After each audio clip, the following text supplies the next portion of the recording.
वक्रतुंड महाकाय सूर्यकोटि समप्रभ निर्विघ्नं कुरु मे देव सर्वकार्येषु सर्वदा।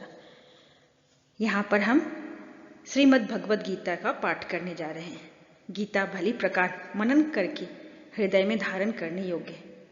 जो पद्मनाभ भगवान के श्रीमुख से निश्रित वाणी है, फिर अन्य शास्त्रों के संग्रह की क्या आवश्यकता। मानव सृष्टि के आदि में भगवान श्री कृष्ण के श्रीमुख से निश्रित अविनाशी योग अर्थात श्रीमद् भगवद गीता, जिसका विस्तृत व्याख्यान वेद और उपनिषद है, विस्मृति आ जाने पर उसी आदि शास्त्र को भगवान श्री कृष्ण ने अर्जुन के प्रति पुनः प्रकाशित किया, जिसकी यथावत व्याख्या यथार्थ गीता है। गीता का सारांश इस श्लोक से प्रकट होता है। एकम शास्त्रम देवकी पुत्र गीतम एको देवो देवकी पुत्र एवं एको मंत्रस्य नमामि यानी कर्माप्येक तस्य देवस्य सेवा। अर्थात एक ही शास्त्र है जो देवकी पुत्र भगवान के श्रीमुख से गायन किया। गीता एक ही प्राप्त करने योग्य देव है। एक गायन में जो सत्य बताया, आत्मा सिवाय आत्मा के कुछ भी शाश्वत नहीं है। इस गायन में उन महायोगेश्वर ने क्या जपने के लिए कहा।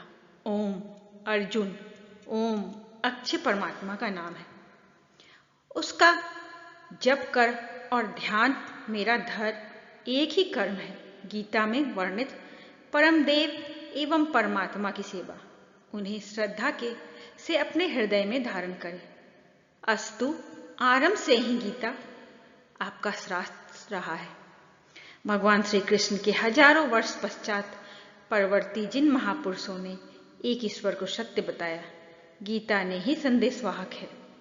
ईश्वर से ही लौकिक एवं परलौकिक सुखों की कामना, ईश्वर से डरना, अन्य किसी को ईश्वर ना मानना, यहाँ एक तो सभी महापुरुषों ने बताया है, किंतु ईश्वरीय साधना, ईश्वर तक की दूरी तय करना, यह केवल गीता में ही सांगोपांग कर्मबद्ध सुरक्षित है। गीता से सुख शांति तो मिलती ही है, यह अक्षय अनामय पद भी देती है। देखिए श्रीमद् भगवद गीता का पहला अध्याय। जब पांडवों और कौरवों में कुरुक्षेत्र का युद्ध छिड़ा, तब धृतराष्ट्र जो नेत्रहीन थे, उन्हें युद्ध का आंखों देखा हाल संजय बता रहे हैं। यहाँ पे प्रथम अध्याय, जहाँ धृतराष्ट्र कहते हैं, हे संजय, धर्मभूमि कुरुक्षेत्र में एकत्रित युद्ध की इच्छा वाले मेरे और पांडु के पुत्रों ने क्या किया। उस पर संजय बोले, उस समय राजा दुर्योधन ने व्यूह हर रचनायुक्त पांडवों की सेना को देख कर और द्रोणाचार्य के पास जाकर यह वचन कहा, हे आचार्य, आपके बुद्धिमान शिष्य द्रुपद पुत्र धृष्टद्युम्न द्वारा व्यूहकार खड़ी की हुई है। पांडु पुत्रों की इस भारी सेना को देखिए। इस सेना में बड़े बड़े धनुष वाले तथा युद्ध में भीम और अर्जुन के समान सूरवीर सात्यकी और विराट तथा महारथी राजा द्रुपद, धृष्टकेतु और चेकितान तथा बलवान काशीराज पुरजित, कुंती भोज और मनुष्यों में श्रेष्ठ सैव्य पराक्रमी युधामन्यु तथा बलवान उत्तमौजा सुभद्रा पुत्र अभिमन्यु एवं द्रौपदी के 5 पुत्र, ये सभी महारथी है।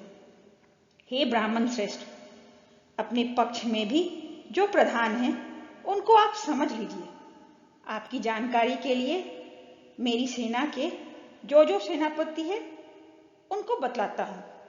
आप द्रोणाचार्य और पितामह भीष्म तथा कर्ण और संग्राम विजयी कृपाचार्य तथा वैसे ही अश्वत्थामा, विकर्ण और सोमदत्त का पुत्र भूरिश्रवा और भी मेरे लिए जीवन की आशा त्याग देने वाला बहुत से शूरवीर अनेक प्रकार के शस्त्रों से सुसज्जित और सब के सब युद्ध में चतुर है। भीष्म पितामह द्वारा रक्षित हमारी वह सेना सब प्रकार अजेय है और भीम द्वारा रक्षित इन लोगों की यह सेना जीतने में सुगम है। इसलिए सब मोर्चों पर अपनी अपनी जगह स्थित रहते हुए आप लोग सभी निसंदेह भीष्म पितामह की ही सब ओर से रक्षा करें। कौरवों में वृद्ध बड़े प्रतापी पितामह भीष्म उस दुर्योधन के हृदय में हर्ष उत्पन्न करते हुए उच्च स्वर में सिंह की दहाड़ के समान गरजकर शंख बजाया। इसके पश्चात शंख और नगारे तथा ढोल मृदंग और नरसिंगे आदि बाजे एक साथ ही बज उठे। उनका वह शब्द बड़ा भयंकर हुआ। इसके अनंतर सफेद घोड़ों से युक्त उत्तम रथ में बैठे हुए श्री कृष्ण महाराज और अर्जुन ने भी अलौकिक शंख बजाए। श्री कृष्ण महाराज ने पांचजन्य नामक, अर्जुन ने देवदत्त नामक और भयानक कर्म वाले भीमसेन ने पौंड्र नामक महाशंख बजाया। कुंती पुत्र राजा युधिष्ठिर ने अनंत विजय नामक और नकुल तथा सहदेव ने सुघोष और मणिपुष्प नामक शंख बजाए। श्रेष्ठ धनुष वाले काशीराज और महारथी शिखंडी एवं धृष्टद्युम्न तथा राजा विराट और अजेय सात्यकी, राजा द्रुपद एवं द्रौपदी के 5 पुत्र और बड़ी भुजा वाले सुभद्रा पुत्र अभिमन्यु, इन सभी ने हे राजन सब ओर से अलग अलग शंख बजाए और इस भयानक शब्द ने आकाश और पृथ्वी को भी गुजारते हुए धृतराष्ट्रों के अर्थात आपके पक्ष वालों के हृदय विदीर्ण कर दिए।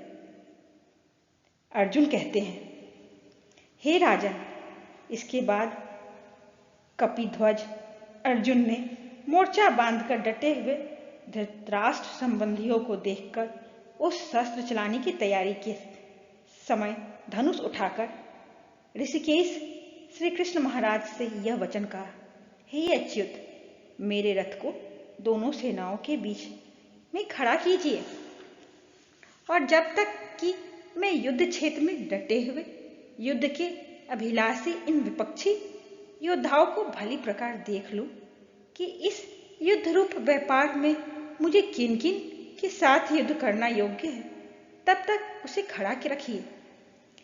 दुर्बुद्धि दुर्योधन का युद्ध में हित चाहने वाले जो ये राजा लोग इस सेना में आए हैं, उन युद्ध करने वालों को मैं देखूंगा। संजय कहते हैं, हे धृतराष्ट्र, अर्जुन द्वारा इस प्रकार कहे हुए महाराज श्री कृष्णचंद्र ने दोनों सेनाओं के बीच में भीष्म और द्रोणाचार्य के सामने तथा संपूर्ण राजाओं के सामने उत्तम रथ को खड़ा करके इस प्रकार कहा कि हे पार्थ, युद्ध के लिए जुटे हुए इन कौरवों को देख। उसके बाद प्रथापुत्र अर्जुन ने उन दोनों ही सेनाओं में स्थित ताऊ, चाचों को, दादों, परदादों को, गुरुओं को, मामाओं को, भाइयों को, पुत्रों को, पौत्रों को तथा मित्रों को, ससुरों को और सुहृदों के भी देखा और 29वें का पूर्वार्ध उन उपस्थित संपूर्ण बंधुओं को देखकर वे कुंती पुत्र अर्जुन अत्यंत करुणा से युक्त होकर शोक करते हुए यह वचन बोले, वेंका उत्तरार्ध और वेंका पूर्वार्ध। अर्जुन बोले, हे कृष्ण, युद्ध में डटे हुए युद्ध के अभिलाषी इस स्वजन समुदाय को देखकर मेरे अंग स्थिर हुए जा रहे हैं और मुख सूखा जा रहा है तथा मेरे शरीर में कंप एवं रोमांच हो रहा है और हाथ से गांडीव धनुष गिर रहा है और त्वचा भी बहुत जल रही है तथा मेरा मन भ्रमित सा हो रहा है, इसलिए मैं खड़ा रहने को भी समर्थ नहीं हूं। हे केशव, मैं लक्षणों को भी विपरीत ही देख रहा हूं तथा युद्ध में स्वजन समुदाय को मारकर कल्याण भी नहीं देखता। हे कृष्ण, मैं तो विजय चाहता हूं और न राज्य तथा सुखों को। हे गोविंद, हमें ऐसे राज्य से क्या प्रयोजन है, अथवा ऐसे भोगों से और जीवन से भी क्या लाभ है। हमें जिनके लिए राज्य, भोग और सुख आदि अभिष्ट है, वे ही ये सब धन और जीवन की आशा को त्याग कर युद्ध में खड़े हैं। गुरुजन, ताऊ, चाचे, लड़के और उसी प्रकार दादे, मामे, ससुर, पौत्र, साले और भी संबंधी लोग हैं। हे मधुसूदन, मुझे मारने पर भी अथवा तीनों लोकों के राज्य के लिए भी मैं इन सबको मारना नहीं चाहता। फिर पृथ्वी के लिए तो कहना ही क्या। हे जनार्दन, धृतराष्ट्र के पुत्रों को मारकर हमें क्या प्रसन्नता होगी। इन आततियों को मारकर तो हमें पाप ही लगेगा। एतेव, हे महादेव, आपने ही बांधव धृतराष्ट्र के पुत्रों को मारने के लिए हम योग्य नहीं हैं, क्योंकि अपने ही कुटुंब को मारकर हम कैसे सुखी होंगे। यद्यपि लोभ से भ्रष्ट चित्त हुए ये लोग कुल के नाश से उत्पन्न दोष को और मित्रों से विरोध करने में पाप को नहीं देखते, तो मैं ही, हे जनार्दन, कुल के नाश से उत्पन्न दोष को जानने वाले हम लोगों को इस पाप से हटने के लिए क्यों नहीं विचार करना चाहिए। कुल के नाश से सनातन कुल धर्म नष्ट हो जाते। धर्म के नाश हो जाने पर संपूर्ण कुल में पाप भी बहुत फैलाए जाते हैं। हे कृष्ण, पाप के अधिक बढ़ जाने से कुल की स्त्रियां अत्यंत दूषित हो जाती है, और हे वर्णीय, स्त्रियों के दूषित हो जाने पर वर्ण संकर उत्पन्न होते हैं। वर्ण संकर कुल घातियों को और कुल को नरक में ले जाने के लिए ही होता है। लुप्त हुई पिंड और जल की क्रिया वाले अर्थात श्राद्ध और तर्पण से वंचित इनके पितर लोग भी अधोगति को प्राप्त होते हैं।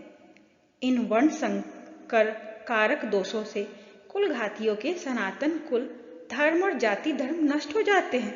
हे जनार्दन, जिनका कुल धर्म नष्ट हो गया है, ऐसे मनुष्यों को अनिश्चितता काल तक नरक में वास होता है, ऐसा हम सुनते आए हैं। हाँ, शोक हम लोग बुद्धिमान होकर भी महान पाप करने को तैयार हो गए हैं, जो राज्य और सुख के लोभ से स्वजनों को मारने के लिए उद्यत हो गए हैं। यदि मुझ शस्त्र रहित एवं सामना न करने वाले को शस्त्र हाथ में लिए हुए धृतराष्ट्र के पुत्र रण में मार डाले, तो वह मारना भी मेरे लिए अधिक कल्याणकारक होगा। संजय कहते हैं, रणभूमि में शोक से उद्विग्न मन वाले अर्जुन इस प्रकार कहकर बाण सहित धनुष को त्याग कर रथ के पिछले भाग में बैठ गए। यहाँ पर गीता का पहला अध्याय समाप्त हुआ। जय श्री कृष्ण, जय मधुसूदन। अगर आपको मेरा ये वीडियो अच्छा लगा हो तो प्लीज़ लाइक और सब्सक्राइब करें, मेरा मनोबल बढ़ेगा और गीता का दूसरा अध्याय क्रमशः जारी रहेगा दूसरे अध्याय में। धन्यवाद।